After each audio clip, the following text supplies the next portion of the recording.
We always talk about and read about the great eternal struggle between good and evil, between right and wrong. That a person has freedom of choice and he's tempted to do the right and he's tempted to do the wrong, and there's a battle raging and it goes on and on and on. And when we're in that struggle, when we're going through a true conflict within ourselves, where we want to do something that we know isn't right, and part of us doesn't want and part of us does want, it seems like we have two very substantial arguments. The argument for the good is substantial, and the argument for the bad is substantial. And that's why after 5,000 years, we still haven't come to any really firm, solid conclusion as to which way is better. Because there are arguments on both sides. When a person is hung up or really attracted to something sinful, the sin seems to be so necessary, so good, so positive in its effect, so undeniable, that to not do it would be insane. That's the way it seems. Like, I have to be crazy not to do this. And all the arguments about it's wrong, it's not nice, it seems so flimsy. What's wrong? What's not nice? So all the weight of substance and reality and importance and significance seems to be in doing the sin. And not doing the sin seems to be some vague, half-hearted, half-baked idea about right, wrong. It can't compete at all. And in fact, if you ever talk to anybody who is about to do something really bad, and you say, don't do it, and they say, give me one good reason, you can't come up with one good reason.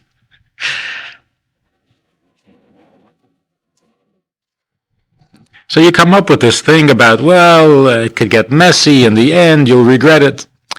It doesn't sound very convincing. It sounds timid. That's all. It's just as healthy, if not healthier. There is nothing wrong with it. I know plenty of people who eat non-kosher food. They're delightful. They're healthy. What is the problem? On the contrary, this thing about picky, about, meat is meat. What are you giving me this business? And all of a sudden, the whole idea of eating this and not eating that sounds so flimsy and so unnecessary and so artificial. You're hungry, you eat. That makes more sense than anything you're going to say about keeping kosher. No?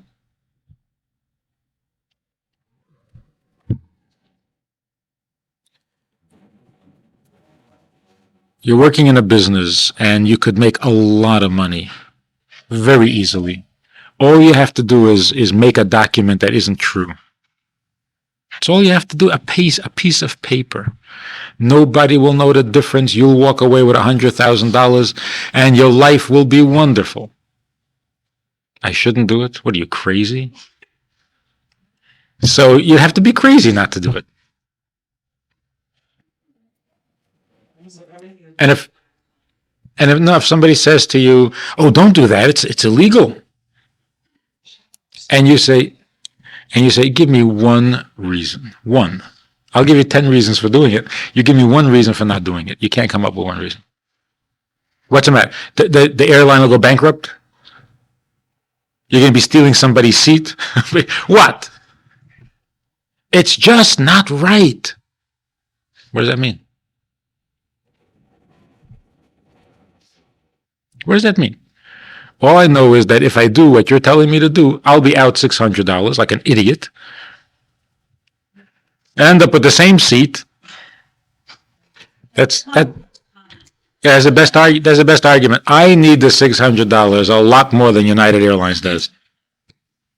So the point is that we're convinced that good and evil are well matched opponents, and that for every argument that goodness has, there's an equally convincing argument in the unholy and the evil and so on. And that's why it's such a struggle to be good. Moral struggle. So I'll tell you the story. There was this guy. He was actually a rabbi, and he had a wife and a few kids. And I guess things weren't so wonderful at home. And he's a very charismatic kind of a guy and very popular and friendly. And he fell in love with this non-Jewish girl. And he very seriously started considering divorcing his wife.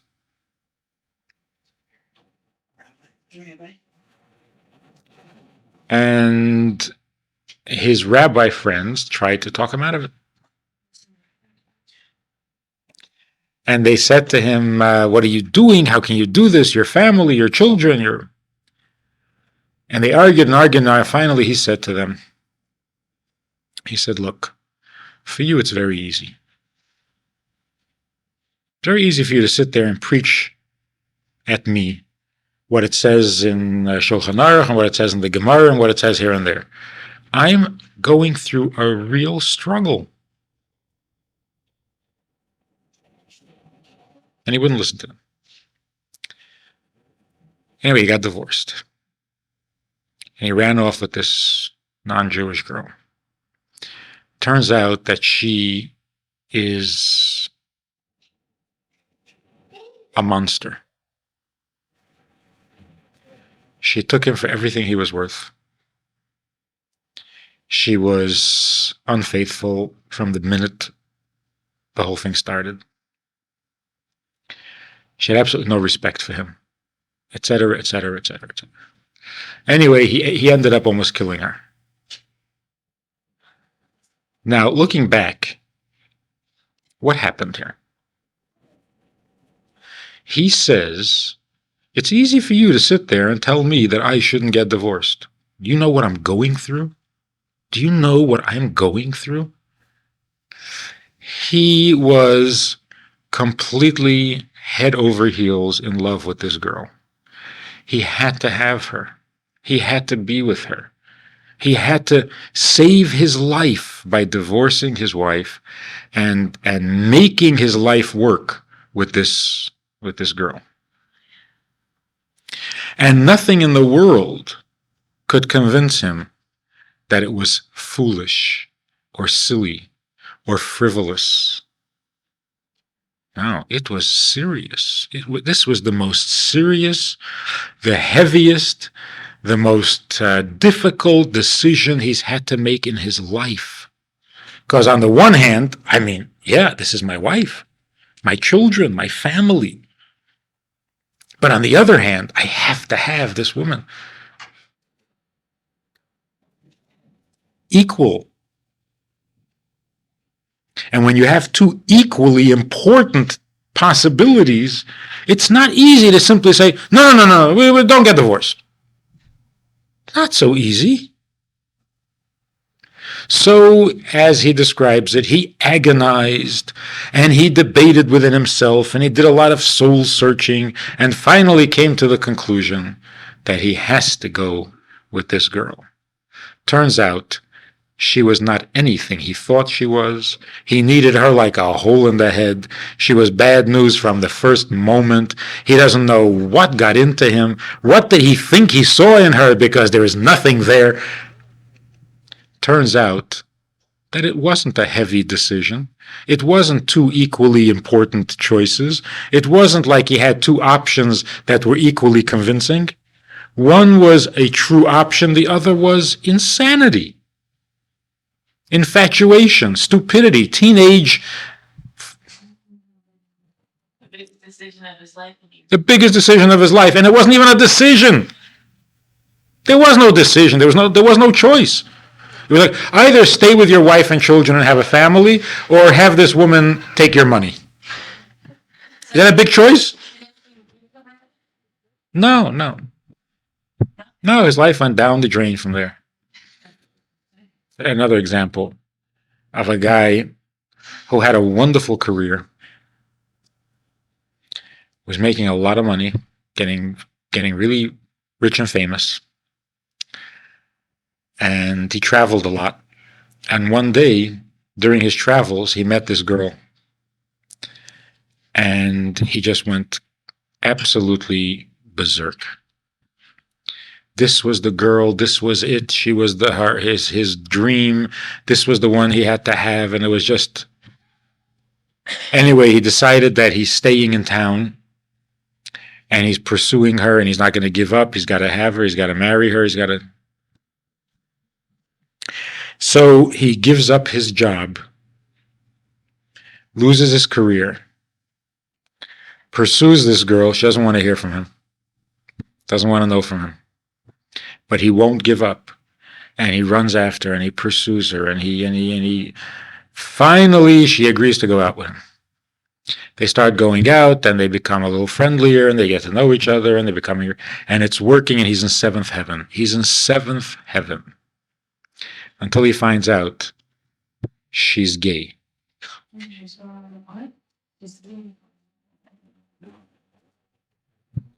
And although she doesn't mind talking to him and being friends, but she has no intentions of marrying him. She has no intentions of. She's gay. This guy got so angry at God for this cruel joke that he became anti everything Jewish, anti anything godly, anti anything religious for over 10 years of his life. Until finally he kind of calmed down and realized that what's he blaming God for? But the idea that something can seem so absolutely indispensably significant in your life and then have it turn out to be absolutely non-negotiably irrelevant to your life. The good that comes from it is what the Rebbe is saying here in Tanya.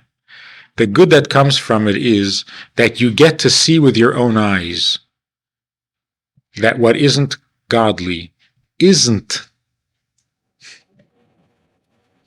If it's not godly, then it isn't.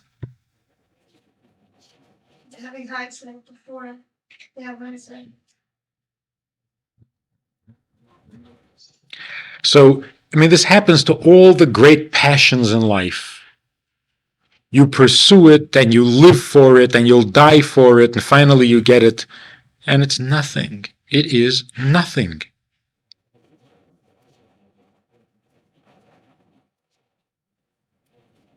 So you want no good passion. I'm talking about unholy passions. And why does it turn out to be nothing? Because it never was anything. There is no truth to the unholy. Only holiness is true. Everything else is not. And yet, as often as we see and learn this lesson, we keep getting fooled again. You listen to advertisements. You know that they're not true. You know they're not true. You hear this guy on television ranting about this store that is just terrific and it's wonderful, and you go, nothing he said was true. Nothing. The store is not the way he described it. The prices are not terrific. The merchandise is garbage. Nothing. There's no truth. He said, suckered again. And now you know for sure, advertisers lie. Advertisements are lies. And a week later, you did it again. You heard this advertisement about this thing, and it sounded really good, and you went, and again. It's not what they said it was. But how do you tell the difference? The point is that that which is not true can be so convincing. Why? How come? So when we say to people theologically, philosophically, evil is not real, people say, come on, get off it. Of course it's real. It's very real. If it wasn't real, why do you think people would be doing it? Advertising is not real, and yet it runs the country. Who cares if it's real or it's not real? The bottom line is how do you figure it out when you're seeing it? Or when it Everybody cares whether it's real or not real. If it wasn't real, it would not be attractive. The only reason it's attractive is because it appears to be so real. And if somebody comes to you and says, hey, let's go out and do something really stupid. You may be in the mood at that particular moment, but generally speaking, it's not too irresistible to say, oh yeah, let's go really, gotta go do something really stupid. Need it. I must have it right now. Gotta be stupid now. Very few people would be attracted by that. But people come along and they don't say, let's be stupid. They say, there's something we really got to do.